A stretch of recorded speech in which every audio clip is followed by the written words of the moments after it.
naturel régional de Canard. D'accord Didier, qu'est-ce qui se trame aujourd'hui alors? Qu'est-ce qui se trame? En fait, on essaye de sensibiliser les élus à la biodiversité, ce qui n'est pas la biodiversité, puis aussi la mise en place de la trame verte et bleue, qui est en fait l'élément structurant pour maintenir la biodiversité. Et à ce jour, c'est quand même pour moi un outil intéressant, puisque on devrait pouvoir, par ce biais-là, avoir des éléments formels et structurants pour maintenir la biodiversité. Pour l'instant, on en parle beaucoup de manière théorique, protéger les espèces, les oiseaux et tout ça. Là, l'avantage, c'est que l'État nous propose d'installer des éléments structurants, c'est-à-dire un vrai maillage qui permet de maintenir la vie dans la région. Donc c'est quand même assez motivant.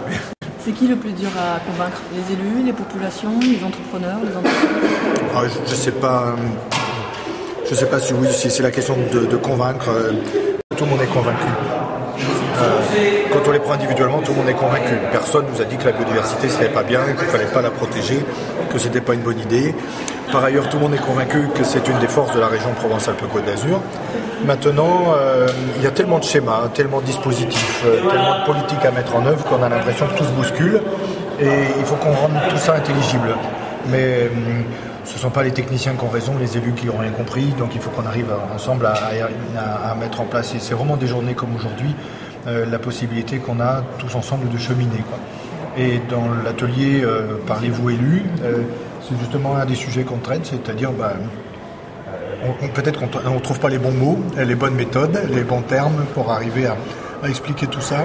Et il y a des efforts à faire de part et d'autre, et il faut qu'on chemine ensemble. Et donc c'est à mon avis la force des journées comme aujourd'hui, d'essayer de mieux se comprendre et puis de voir où sont les points de blocage, comment est-ce qu'on peut cheminer.